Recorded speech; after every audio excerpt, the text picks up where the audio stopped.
Assalamualaikum warahmatullahi wabarakatuh. Pada kesempatan ini saya akan menjelaskan tentang bidang pengabdian kepada masyarakat sebagai syarat untuk sertifikasi dosen tahun 2023. Perkenalkan, nama saya Ova Huzaifa. Saya adalah dosen jurusan atau prodi PGSD STKIP Ar-Rahmaniyah.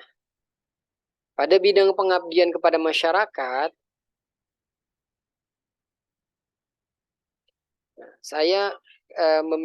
kami memiliki roadmap PKM atau roadmap pengabdian kepada masyarakat yang telah ditetapkan oleh institusi kami. Pertama adalah pengembangan keilmuan prodi, inovasi dan pemecahan masalah di masyarakat, pengembangan program PKM berbasis penelitian dan sinergitas dan kesinambungan program pengabdian kepada masyarakat.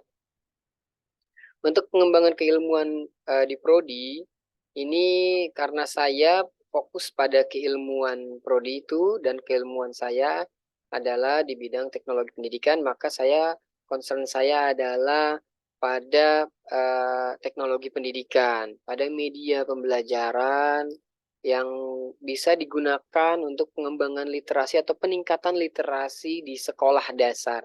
Saya fokus kepada itu. Lalu ke dalam inovasi dan pemecahan masalah di masyarakat, itu sebenarnya untuk permasalahan, misalkan permasalahan literasi ya. Nah, makanya saya ikut membantu, untuk ikut berupaya untuk meningkatkan tingkat literasi di sekolah dasar ya, baik itu ke guru maupun ke siswa ya. Penting memang untuk meningkatkan literasi siswa sekolah dasar, tapi lebih penting lagi adalah bagaimana meningkatkan literasi pendidik atau guru di sekolah dasar. Karena memang guru yang memang tingkat minat bacanya tinggi, guru yang memang memiliki pengetahuan yang baik, guru yang memang memiliki kemampuan dalam hal literasi atau tingkat literasinya tinggi, juga nantinya ikut meningkatkan literasi atau mengangkat literasi sekolah seperti itu. Jadi memang saya punya concern ke dalam literasi guru ya, makanya saya juga mengembangkan memanfaatkan dan mengembangkan aplikasi eh, aplikasi atau media pembelajaran untuk pengembangan literasi guru dan juga siswa. Lalu roadmap yang ketiga dari bidang pengabdian kepada masyarakat ini adalah pengembangan program PKM berbasis penelitian. Jadi memang program pengembangan kepada masyarakat ini, misalkan saya sudah melakukan penelitian tentang tingkat minat baca guru ya, dan juga melakukan penelitian tentang gerakan literasi sekolah.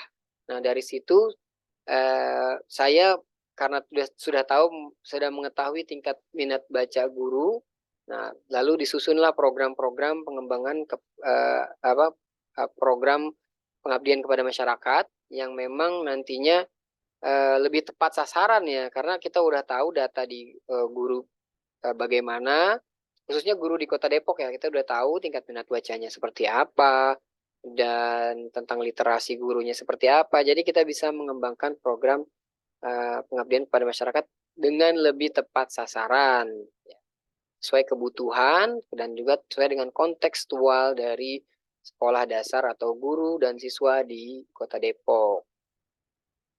Lalu tidak kalah pentingnya lagi roadmap PKM yang keempat, yaitu adalah bagaimana ada sinergi dan kesinambungan PKM. Bagaimana kita bisa berkolaborasi dengan mahasiswa maupun dengan rekan sejawat dan juga dengan sekolah tentunya ya, bisa berkolaborasi dan juga dengan kampus lain. Karena memang kayak apa, keilmuan PGSD itu memang itu kebanyakan ilmunya terapan ya. Makanya kita butuh sinergi dengan kampus lain, dan juga bagaimana untuk menjaga kesinambungan PKM. Makanya juga penting untuk memanfaatkan atau juga memberikan rekomendasi kebijakan kepada pemerintah agar apa? Agar kesinambungan program PKM dan juga program-program peningkatan kualitas guru dan juga pembimbingan terhadap guru di sekolah dasar dan juga kepala sekolah itu terus dilakukan. Tentunya karena pemerintah juga sebagai pemegang kebijakan ya, makanya kita juga bisa bekerja sama dengan pemerintah kota ataupun provinsi. Lalu selanjutnya, nah ini masih ke roadmap PKM ya. Salah tadi saya menjelaskan tentang tahapan-tahapan roadmap PKM. Nah, saya di sini akan menunjukkan pada tahap ke-1, tahap kedua, tahap ketiga, dan tahap keempat tentang pengembangan keilmuan. Itu apa yang sudah saya buat atau saya sudah melakukan PKM-nya tuh seperti apa sih pengabdian kepada masyarakatnya untuk pengembangan keilmuan. Nah, untuk tahap pengembangan keilmuan, nah ini saya melakukan pengabdian kepada masyarakat, melakukan pendampingan pengolahan kurikulum di SD Masjid Terminal di Kota Depok. Jadi di Kota Depok ini ada salah satu sekolah dasar ya, atau sebenarnya bukan sekolah dasar saja, ada SMP, SD, SMP, SMA, SMK ya, dan master ini sangat SD yang memang sekolah yang memang sangat-sangat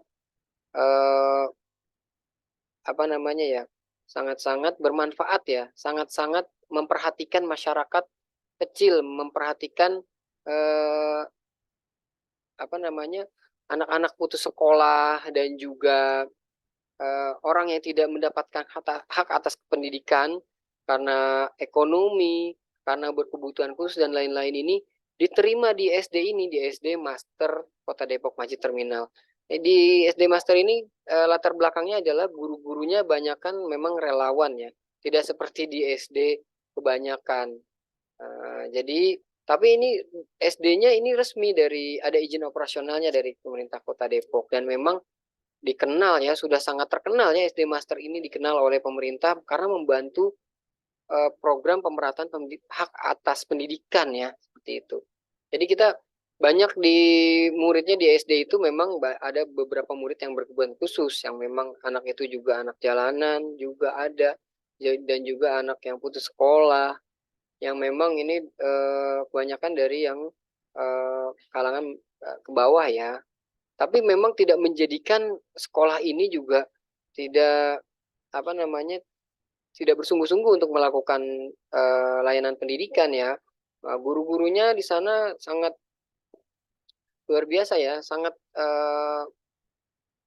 tak kenal lelah dan bersungguh-sungguh dalam melakukan atau melayani anak-anak muridnya ya dan siswanya ya. Seperti itu. Makanya saya juga ikut melakukan pendampingan pengolahan kurikulum di SD Master. Makanya kita melakukan beberapa kali kegiatan di sana, 2 kali, 2 sampai 3 kali ya. Dan itu saya berkolaborasi juga dengan rekan sejawat dosen maupun dengan mahasiswa ya untuk melakukan pendampingan. Jadi kami mendampingi guru-guru, kepala sekolah, dan juga mahasiswa juga ikut melakukan kegiatan bersama murid-murid ya. Untuk kita bisa lihat. Lalu pada tahapan inovasi dan pemecahan masalah di masyarakat, itu saya melakukan pelatihan literasi dan pelatihan karakter ya bagi guru dan siswa di SD Islam Al-Falah Bojonggede Kabupaten Bogor. Ini saya lakukan berkolaborasi dengan mahasiswa semester 2 ya. Jadi kami melakukan kegiatan. Jadi kami mulai dari tahapan perencanaan itu berkolaborasi dengan mahasiswa, menentukan kegiatan-kegiatannya apa ya, untuk guru-guru apa, dan untuk murid-murid apa. Untuk guru-guru kami mengadakan pelatihan Story Jumper ya, aplikasi Story Jumper bagi guru dalam membuat buku digital.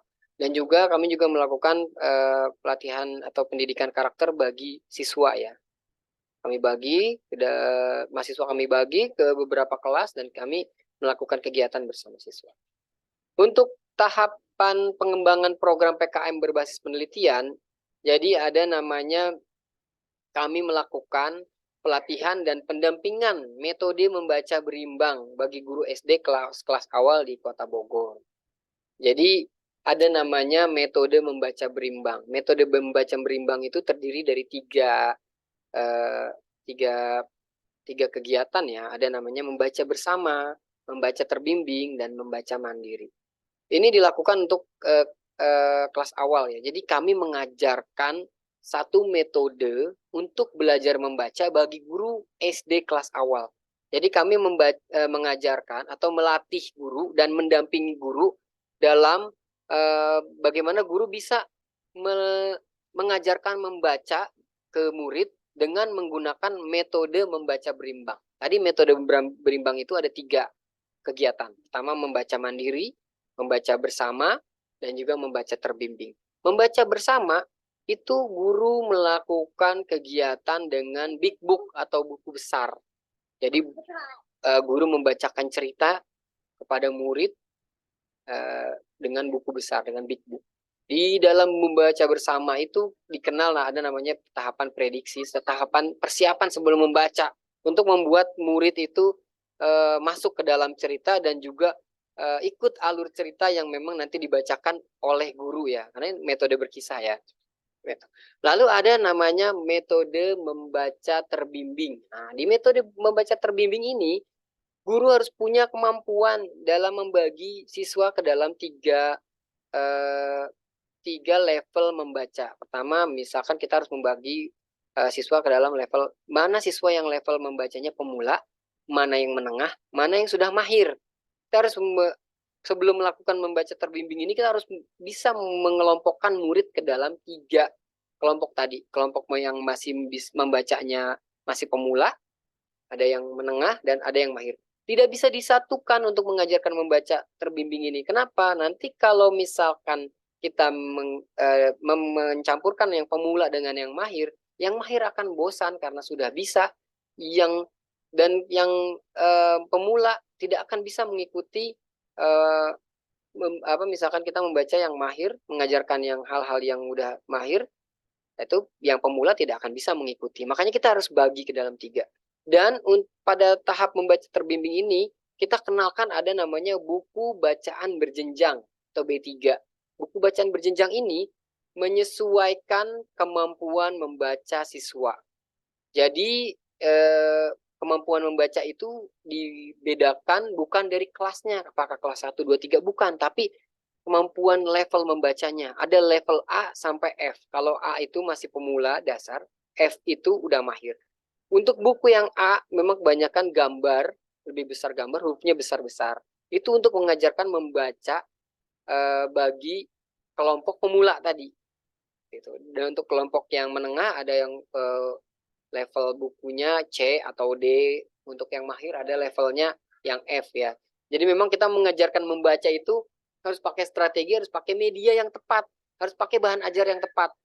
Tidak bisa kita langsung. Dan kalau kita campurkan mengajarkan membaca terbimbing antara yang mahir dengan yang pemula, itu akan kesulitan, guru akan kesulitan. Lalu selanjutnya ada namanya membaca mandiri. Membaca mandiri ini bisa dilakukan untuk murid-murid ya. Jadi sebelum membaca mandiri ini, guru harus bisa mengetahui apakah murid itu memiliki bisa untuk membaca mandiri. Jadi kita ada metode 5 jari ya. Metode 5 jari.